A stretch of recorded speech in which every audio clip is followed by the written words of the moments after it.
Why it's so hard to make good friends. Have you noticed as you get older, it seems like it's harder and harder to find good friends? Remember when all you had to do was walk up to someone and say hi, and the next thing you knew, you had a new best buddy. Nowadays, building great relationships takes more than just saying a simple, "Hello, how are you? It's nice to meet you." For some, it can even be challenging to maintain current friendships, especially when you have a busy schedule and other responsibilities. If you're having difficulties making and keeping friends, then you're in luck. This video is for you. Welcome to Lux Diva, the place to dream, learn, and improve your life. Today, let's talk about the things that make it harder for you to find new friends. Number 1. You don't go to the right spots. Do you feel like you're doing the right things to meet new people but still can't score the right friends? Then look around. You're probably looking for friends in a place where you don't belong. If you consider yourself an intellectual, maybe instead of going to a bar or a club, you should try hanging out where these kinds of people go. Try going to a library, attending a seminar or a conference at a university, or even looking for new cafes to hang out in. Pull into some art exhibits and head to where your tribe will be, if you're looking for pals who share a similar passion for the arts. As the saying goes, birds of a feather flock together. Number 2. You rarely go out. When you're just sitting at home binge watching Netflix while complaining that you don't have anyone to hang out with, then maybe it's time to step out and see the sun. It's time to accept that you receive out of the friendship bag precisely what you put in. If you put in nothing, you get nothing. Instead of watching Friends or The Big Bang Theory for the nth time, get off of your couch and start looking for your tribe. If you find it essential that you and your friends share the same interests and hobbies, then follow the tips from number 1. Go to the right places. Join a rock climbing group, attend a painting class, or sign up at the nearest yoga club. The simplest way to start a conversation is to have some common interests. Try it and you'll discover yourself comparing paintings one moment and planning to go to the nearest art gallery the next. If becoming friends with others who share your views is vital to you, then perhaps you should consider volunteering in social movements or peaceful demonstrations. Or you might consider getting out of the house and doing some other type of volunteer work. When you put yourself out there, the next thing you know, you'll be chatting on and on trying to decide who you want to spend the most time with. One friend often leads to one or two more friends, and you might find yourself being introduced to their circle. Without even realizing it, you've got an entire crowd on your hands. Just step out of your house and open up the possibilities. Number 3.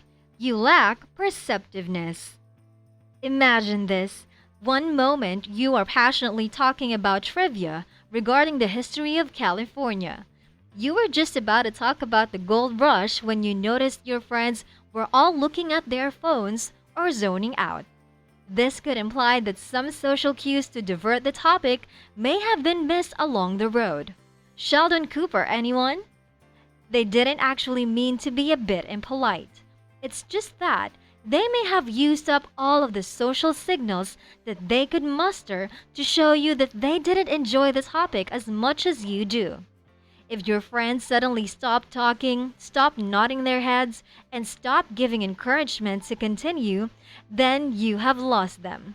Be aware of what is going on and allow things to switch to topics everyone's interested in.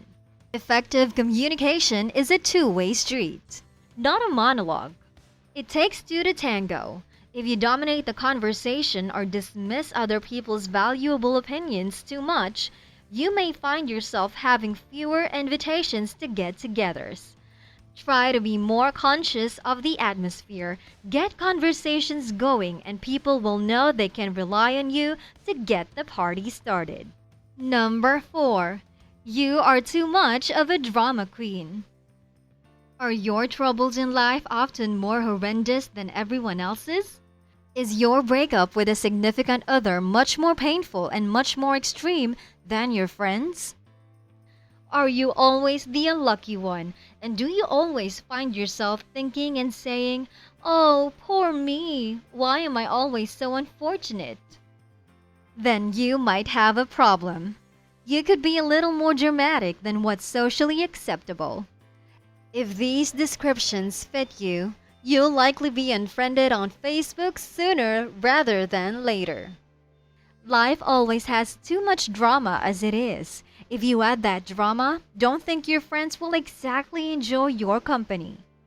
It's not only tremendously selfish behavior that went out of style with Nokia, but it also emanates a bitter, unhealthy psyche. Yikes! Be more concerned about what other people are feeling and don't add to the drama, and you will find it a lot easier to make new friends. Number 5. You are never wrong. Oh, this isn't you? Then it most likely is you. Maybe you notice the people around you just give up whenever you're arguing with them. Maybe they're backing out as soon as you start a discussion. Unfortunately, this is not because you're great at debates. It's not because you present such good arguments that the other party just can't rebut them. It is more likely because people find it extremely challenging to talk to you. Let's take note that conversations aren't just about persuading everyone to have the same viewpoint, your viewpoint. It's not about proving that you're right and they're wrong. If making friends is your goal and you are doing this, you're going in the wrong direction. How do you feel about just following the flow? Again, read the atmosphere. Learn to enjoy listening to diverse points of view rather than forcefully emphasizing your ideas. This is how friends are made. Number 6. You're green-eyed. We don't literally mean you have green eyes. Plenty of people with beautiful green eyes have lots of friends. What we actually mean is avoid watching others with envy. Only people who have a lot of insecurities get jealous of someone else's achievements. When you see your good friend getting a raise, buying their dream house, or getting engaged, you should crack open the champagne and celebrate.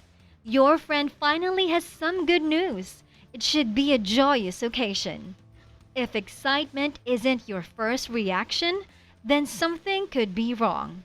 If you feel intimidated when your best friend gets a new friend or starts a new hobby that makes them spend less time with you, you might be in even bigger trouble.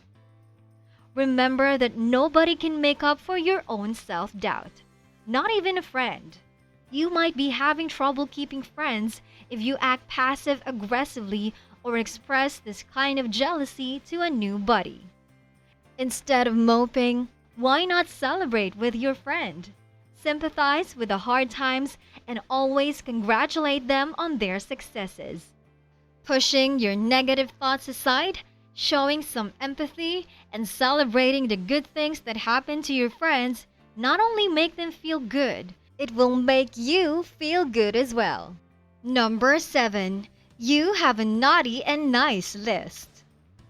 If you keep track of who owes you and how much, then this one is for you. Only SpongeBob's Mr. Krabs creates a perfect tally of who owes him what and who paid for what. Try to keep a sense of generosity towards your friends, instead of listing down who didn't pay you for lunch. The same is true for acts of kindness. Will it kill you if you sent the first text first?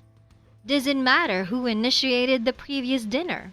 People who are good friends with each other are willing to let the past go.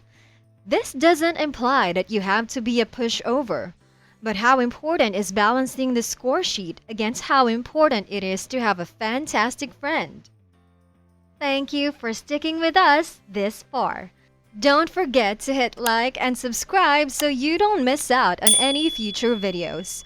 Be sure to share this video with your friends. Thank you for watching. See you again. If you are still here, you're in for a treat with our final bonus. Get people talking about themselves. You're already 90% of the way to a new friend if you ask people about themselves. They'll instantly see you as someone who is warm, empathetic, and pleasant. Who wouldn't want a friend like that? That's all for today. Join us next time here at Lux Diva.